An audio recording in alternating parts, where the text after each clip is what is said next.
सेठ मंगत राम के पास सब कुछ था, धन दौलत हर सुख सुविधा, पर उसे संतान सुख नहीं था। मंगत राम और उसकी पत्नी सरला इसी चिंता में दुखी थे। उनके घर में गायत्री नाम की एक नौकरानी थी। गायत्री उनके घर कई सालों से काम कर रही थी, इसलिए सरला कोई भी काम हो गायत्री से ही करवाती थी। मालकिन, मेज पर ये लड्डू का डिब्बा रखा है, इसे रसोई में रख दूं? अरे नहीं नहीं, कोई नहीं खाएगा। एक काम कर, तू ही ले जा, घर पर खा लेना। सरला, मैं 2 दिन के लिए शहर जा रहा हूँ, मुझे जरूरी काम आ गया है। एक काम करो, तुम 2 दिन के लिए गायत्री को अपने साथ ही रोक लो, मैं परसों सुबह तक लौट आऊंगा। गायत्री, एक काम कर, तू घर का काम समेट कर 2 दिन के लिए मेरे पास ही रुक जा। ठीक है मालकिन, मैं रुक जाऊंगी। मंगत राम किसी काम से शहर चला जाता है। गायत्री अपने पति महादेव को 2 दिन सरला के पास रुकने का कहकर आ जाती है। सरला को पूजा पाठ की बिल्कुल भी आदत नहीं थी। गायत्री माँ वैष्णो की परम भक्त थी। वो प्रतिदिन सुबह उठकर माँ के नियम से पूजा प्रार्थना किया करती थी।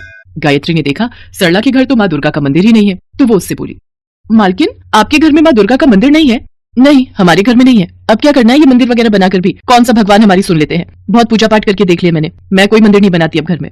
मालकिन, भगवान पर विश्वास कभी नहीं टूटना चाहिए। कई बार वो हमारी परीक्षा लेते हैं कि मेरे भक्त में कितनी सहन शक्ति है। गायत्री, मैंने तुझे 2 दिन के लिए भाषण सुनने के लिए नहीं रोका। तू अपना काम कर और मुझे थोड़ी देर आराम से बैठने दे। अब तू खुद को ही देख ले, तेरे भी घर में बच्चे की किलकारी नहीं गूंजी अब तक। ये भगवान नहीं सुनते हैं। मेरे घर में भी कोई औलाद का सुख नहीं है और तेरे घर में भी नहीं है, फिर भी पता नहीं तुम भगवान को इतना ऊंचा स्थान क्यों देते हो। जाकर रसोई में दोपहर के खाने की तैयारी कर।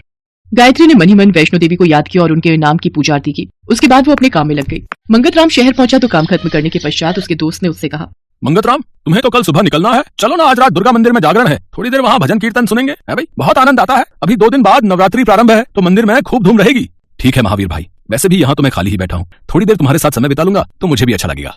मंगत राम अपने दोस्त महावीर के साथ दुर्गा मंदिर में हो रहे जागरण में चला जाता है। वहाँ पर माँ दुर्गा के नाम के भजन कीर्तन करके लोग आनंद में नृत्य कर रहे थे। मंगत राम ने भी अपने दोस्त के साथ माता रानी के भवन पर माथा टेका। पंडित जी मंगत राम से बोले, बेटा, जैसा कि महावीर जी ने बताया कि शादी के इतने सालों बाद भी तुम संतान सुख के लिए वंचित हो, इसलिए मैं तुम्हें माता रानी के प्रसाद स्वरूप ये नारियल दे रहा हूँ। परसों नवरात्रि का पहला दिन है, सुबह पूजा पाठ करके माता रानी के चरणों में माथा टेक कर ये नारियल अपनी पत्नी को खिला देना। माँ शक्ति की कृपा से देखना, तुम्हारे घर में बच्चे की किलकारी अवश्य गूंजेगी। देवी सबके भंडार भरती हैं, अपने द्वारे आए किसी भी भक्त को वो खाली झोली नहीं भेजती। खुश रहो बेटा। मंगत राम वापस घर लौट आता है और वो माँ दुर्गा के प्रसाद का नारियल सरला को देता है। सरला, कल नवरात्रि का पहला व्रत है, मुझे मंदिर के पुजारी जी ने ये नारियल दिया है। कल सुबह तुम नहा धोकर देवी दुर्गा की आराधना करना, उसके पश्चात इस नारियल को खा लेना। उन्होंने कहा है हमें जल्दी ही संतान का सुख मिलेगा। मैं जरा दुकान होकर आता हूँ। अगर ऐसे नारियल खाकर किसी के संतान होती तो फिर कोई भी बांझ ना होता। मैं इन सब चीजों पर विश्वास नहीं करती। गायत्री, ओ गायत्री, इधर आ, ये नारियल तू ले जा, तू इसे खा लेना। जय मांबे। ठीक है मालकिन, मैं देवी माँ का ये प्रसाद ले जाती हूँ। गायत्री प्रसाद का नारियल घर ले आती है और नवरात्रि के पहले दिन पूजा करके वो नारियल तोड़कर खा लेती है। मंगत राम को जब पता चला कि सरला ने प्रसाद का नारियल गायत्री को दे दिया है तो वो सरला पर बहुत गुस्सा हुआ। दूसरी नवरात्रि गायत्री के पति को माता निकल आती है। देवी माँ का आशीर्वाद समझकर गायत्री से स्वीकार करती है और अपने व्रत और पूजन के साथ साथ अपने पति की सेवा करती है। सरला को जब ये बात पता चलती है तो वो गायत्री से कहती है, देख गायत्री, मैंने सुना है तेरे पति को माता निकली है, इसलिए तू कुछ दिन काम पर मत आना। मैंने सुना है ये माता निकलना बड़ा खतरनाक होता है। अगर हमारे घर में भी किसी को निकल आई तो हम परेशान हो जाएंगे। ना बाबा ना, तू अभी कुछ दिन अपनी शक्ल मत दिखाना। गायत्री दुखी हो जाती है और घर आ जाती है। वो पूरी श्रद्धा भाव से माता रानी के व्रत कर रही थी। महाअष्टमी का दिन आता है। गायत्री सरला से पैसे मांगने के लिए जाती है, पर वो उसे दरवाजे में भी नहीं घुसने देती। मंगत राम किसी काम से शहर से बाहर गया हुआ था, इसलिए गायत्री के पास अब कोई रास्ता नहीं था। वो थोड़ी बहुत पैसों से ही माता रानी के नाम का भोग तैयार करती है और कंजकों को बुलाने के लिए जाती है। नहीं नहीं नहीं बहन, हम तो अपने बच्चों को तुम्हारे घर नहीं भेज सकते। तुम्हारे पति को माता निकली हुई है, ऐसे में तुमसे दूर रहना ही ठीक है। अब क्या करूं? माता रानी, मेरा व्रत उद्यापन कैसे पूरा होगा? मैंने आपके नाम का भोग तैयार किया हुआ है। माता रानी, अगर कन्याएं नहीं मिली तो मेरी ये पूजा कैसे पूरी होगी? मेरी मदद करो माँ जगदम्बा। गायत्री घर आ जाती है। दोपहर हो चुकी थी। अभी तक एक भी कन्या उसके घर कंजकों के लिए नहीं आई थी। गायत्री माता रानी को भोग लगाकर अभी रसोई की तरफ ही जा रही थी कि अचानक उसका दरवाजा खटकता है। गायत्री दरवाजा खोलती है। वो देखती है उसके द्वार पर 9 छोटी छोटी कन्याएं खड़ी हैं। हम कंजक लेने आए हैं, क्या हमें प्रसाद मिलेगा? गायत्री उन कन्याओं को एकटक निहारती ही रहती है। तुम सब तो बिल्कुल 9 देवी स्वरूपा लग रही हो। कितनी प्यारी, कितनी सुंदर। हाँ, मैंने कंजकों को बांटने के लिए भोग बनाए हैं। आओ तुम सब अंदर आओ। 9 कन्याएं गायत्री के साथ घर के भीतर प्रवेश करती हैं और उन्हें आसन पर बिठाती है। हे 9 देवी स्वरूपा, प्यारी प्यारी कन्याओं, भोग ज्यादा तो नहीं, थोड़ा थोड़ा ही बनाया है, इसे ग्रहण करो। 9 देवियां पूरी हलवा चने का भोग ग्रहण करती हैं और खुशी खुशी वहां से प्रस्थान करती हैं। 9 देवियों के जाते ही गायत्री देखती है उन 9 कन्याओं के चरण चिन्ह जमीन पर बने हुए थे। गायत्री चौंक जाती है। इसका मतलब सचमुच 9 देवियां मुझ गरीब के घर पधारी थी। हे देवी मैया, आपने मुझे साक्षात दर्शन दिए। मेरे घर छोटी छोटी कंचक बनकर आई। सुन रहे हो, हमारे घर देवी का आगमन हुआ है। तुम ठीक कह रही हो गायत्री। देखो, मेरी भी तबीयत बिल्कुल ठीक हो गई है। मुझे माता दर्शन देकर गई है। गायत्री और उसका पति मन ही मन देवी मैया को धन्यवाद करते हैं। गायत्री प्रसाद लेकर सरला के घर जाती है। वो देखती है सरला को बड़ी माता निकल आई है और वो बहुत परेशानी में है। मालकिन, आप चिंता मत करो, आप देवी मैया के भोग का ये प्रसाद खा लो, देखना आप बिल्कुल ठीक हो जाओगी। सरला जैसे ही देवी मैया के भोग का प्रसाद खाती है वो बिल्कुल ठीक हो जाती है और वो देवी मैया से अपनी भूल की माफी मांगती है। कुछ दिन बाद गायत्री को पता चलता है कि वो मां बनने वाली है। वो बहुत खुश होती है और अपनी खुशी की ये बात वो सरला को बताती है। सरला को उस दिन यकीन हो जाता है कि सचमुच देवी मां में बहुत शक्ति है। उन्हीं के प्रसाद के नारियल से और 9 देवियों के साक्षात दर्शन से गायत्री के सारे दुख दूर हो गए थे। उसकी झोली में संतान का सुख आया था। कुछ महीनों बाद गायत्री एक प्यारी सी बेटी को जन्म देती है। गायत्री के कहने पर मंगतराम और सरला अपने घर में देवी दुर्गा की मूर्ति रखते हैं और कुछ महीने बाद फिर से नवरात्रि आने पर सरला 9 देवी व्रत रखती है। देवी माँ के आशीर्वाद से सरला की गोद भर जाती है और कुछ ही सालों में सरला के घर भी बेटा और बेटी का जन्म होता है।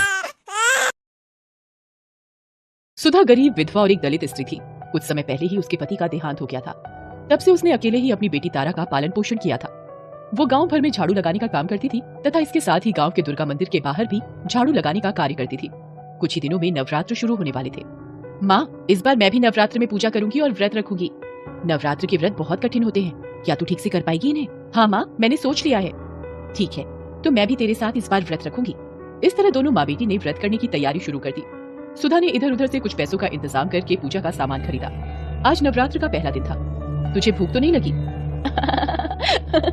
लगी तो है, पर थोड़ी थोड़ी। बस अब सांझ हो रहा है, हम माँ के दर्शन करने के बाद व्रत का पालन करेंगे। दोनों माँ बेटी माँ को अर्पित करने के लिए थोड़े से फूल लेकर मंदिर जाती हैं। इन फूलों के सिवाय अर्पण करने को उनके पास कुछ और था भी नहीं। मंदिर में प्रवेश करने पर द्वार पर ही पुजारी उन्हें फटकारता है। कहाँ घुसी जा रही है? तुझे पता नहीं कि तेरे जात वालों का मंदिर में घुसना वर्जित है? पुजारी जी, माता के लिए तो अपने सारे बच्चे एक समान होते हैं, फिर ऐसा भेदभाव हमारे साथ ही क्यों किया जाता है? हमारा ही प्रवेश मंदिर में वर्जित क्यों है? हमारी बराबरी करेगी? होती कौन है सदियों पुरानी रीत बदलने वाली? अपनी जात भूल गई? पुजारी जी, मेरी बेटी को माँ के दर्शन का ये फूल चढ़ाने दो। तू अपनी बेटी के मुंह में हमारा धर्म भ्रष्ट करेगी। चुपचाप यहाँ से निकल जा। देखो भाइयों, ये अछूत औरत होकर मंदिर में माँ के दर्शन करने आ गई है। भगाओ इसे, नहीं तो ये देवी के मंदिर को भ्रष्ट कर देगी। वहाँ खड़े लोग उन्हें भगा देते हैं। उन सब की नजर बचाकर तारा चुपचाप मंदिर के द्वार पर अपने फूल चढ़ा देती है। दर्शन न होने के कारण दोनों माँ बेटी भारी मन से घर लौट आती हैं। अगले दिन जब पुजारी मंदिर खोलता है तो देखता है कि कल के चढ़ाए सारे फूल मुरझा गए हैं, मगर द्वार के पास पड़े फूल अभी भी ताजे हैं। आश्चर्य है, मंदिर तो मैंने अभी अभी खोला है। ये कल के चढ़ाए हुए फूल किस भक्त के हैं जिनमें अभी भी ताजगी बाकी है? ये बात सारे गांव में फैल जाती है। सब अपने आप को माता का भक्त साबित कर रहे थे। वे बता रहे थे कि फूल उनके द्वारा चढ़ाए गए हैं। इन सबसे बेखबर सुधा और तारा अपनी भक्ति में मगन थी। दोनों सच्चे मन से माता की पूजा करती थी। इसी तरह दिन बीतते गए और महाअष्टमी भी आ गई। सुधा और तारा ने माता को भोग लगाने के लिए थोड़ी सी पूरियां, चने और हलवा बनाया था। इन सब सामग्रियों को उसने बहुत ही मेहनत से इकट्ठा किया था। तारा, आ जाओ, व्रत के पारण का समय हो गया है। दोनों माँ बेटी अभी खाने बैठी ही थी कि बाहर से किसी बूढ़ी औरत की आवाज आती है। अरे, कोई इस बुढ़िया को भी कुछ खाने को दे दो, 2 दिनों से कुछ नहीं खाया है मैंने। तारा और उसकी माँ बाहर देखते हैं। एक बेहद कमजोर और बूढ़ी औरत लाठी का सहारा लेकर वहाँ खड़ी थी। उसे देखकर उनके मन में दया उमड़ आती है। वो अपना सारा खाना उस बुढ़िया को खिला देती है। बुढ़िया खाना खाकर तृप्त हो जाती है तथा उनको एक छोटी सी पोटली देते हुए कहती है, जा, इसे अपने पूजा के स्थान पर रख दे और इसे विजयादशमी के दिन ही खोलना। जाके माता के दर्शन कर ले, तुम्हारे सारे दुख दूर हो जाएंगे। माँ बेटी दोनों फिर थोड़े से फूल लेकर डरते डरते मंदिर पहुँचते हैं। अरे अछूत कहीं की, तुम दोनों फिर यहाँ आ गई? ये अछूत होते ही ऐसे हैं जो एक बार में बात ही नहीं समझते। पुजारी जी, माता ने कभी आकर मना नहीं किया हम लोगों को। आपके जैसे धर्म के ठेकेदार ही हमें मंदिर जाने से रोकते हैं। मुझे इतना पता है कि माता के दरबार में सब बराबर होते हैं। उनकी नजरों में कोई छोटा बड़ा नहीं होता। अब तू मुझे पंडिताई का पाठ पढ़ाएगी? वो मंदिर में आए और लोगों की ओर देखकर कहता है, अरे भाइयों, देखो, ये अछूत फिर से मंदिर में घुसने आ गई है। इससे पहले ये देवी के मंदिर को दूषित करे, उससे पहले इस कचरे को निकाल बाहर करो। सारे लोग उन्हें वहाँ से खदेड़ने लगते हैं जैसे वो कोई जानवर हो। इस भाग दौड़ में तारा के फूल मंदिर के प्रांगण में गिर जाते हैं। अगले दिन जब लोग मंदिर में जाते हैं तो वो देखते हैं कि तारा के गिरे हुए फूल अभी तक ताजे हैं। लगता है ये माँ बेटी जरूर कोई डायन या जादूगरनियां हैं। उन्होंने ही मंदिर पर जादू किया हुआ है। भाइयों, उन्हें पकड़कर यहाँ लाना होगा। उनका फैसला यहाँ देवी के सामने होगा। लोग दोनों माँ बेटी को पकड़कर मंदिर लाते हैं। सच सच बताओ कि तुम लोगों ने यहाँ क्या जादू कर रखा है? हम यहाँ इतनी भक्ति से माँ की पूजा करते हैं, हमारे फूल तो मुरझा जाते हैं, और तुम अछूत जात की औरतें जो मंदिर में प्रवेश करने के लायक नहीं है, उसके फूल कैसे ताजे रहते हैं? हमने कुछ नहीं किया है पुजारी जी, हम कोई जादूगरनी नहीं है। लगता है ये ऐसे मुंह नहीं खोलेगी। बेचारी सुधा वहीं गिर जाती है। तारा दौड़कर अपनी माँ से निपट जाती है। तभी वहाँ अचानक तेज आंधी चलने लगती है। सारी सजावट भरे पंडाल उजड़ जाते हैं और दीप बुझ जाते हैं। उसके बाद लोगों की आंखें आश्चर्य से फट जाती हैं। उनके सामने साक्षात माँ दुर्गा प्रकट होती है। किसने कष्ट पहुंचाने की हिम्मत की मेरे भक्त को? बताओ कौन है वो पापी? पुजारी और गांव वालों की घिकी बन जाती है। पुजारी दौड़कर सुधा के पास जाता है और उससे कहता है, हमसे बहुत बड़ा अपराध हो गया है सुधा, हमें माफ कर दो। उधर माँ का क्रोध जारी था। तुम लोग क्या सोचते हो कि भक्ति सिर्फ इस सजावट और पंडाल से ही होती है? अरे भक्ति सीखनी है तो मेरी इस भक्त से सीखो।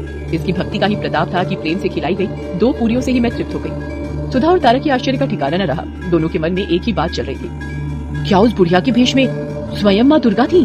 फिर तारा और सुधा माँ के सामने हाथ जोड़कर खड़ी हो जाती है और कहती है, हे ममता मई दयालु माँ, हम सब तुम्हारे बच्चे हैं। मैं इन सब के लिए आपसे क्षमादान मांगती हूँ। हमारे पापों को क्षमा करें और हमें अपने चरणों में शरण दो। सुधा और तारा के इस प्रकार माफी मांगने से देवी का क्रोध शांत हो जाता है। इसके साथ ही आंधी थम जाती है और बुझे हुए दीपक भी अपने आप फिर से जल जाते हैं। देखा, इसे कहते हैं सच्ची भक्ति। तुम लोगों ने भक्ति को भी जात बिरादरी में बांट रखा है। अरे मूर्खों, भक्ति को कभी भी जात बिरादरी में नहीं तोला जा सकता है। याद रखो, मेरी नजर में तारा का भी वही स्थान है जो कि तुम्हारा। मेरे सामने मेरे सारे भक्तों का स्थान बराबर है। आज तारा और सुधा की भक्ति से प्रसन्न होकर मैं इस गांव को सुख समृद्धि और धन धान्य से भरपूर होने का आशीर्वाद देती हूँ।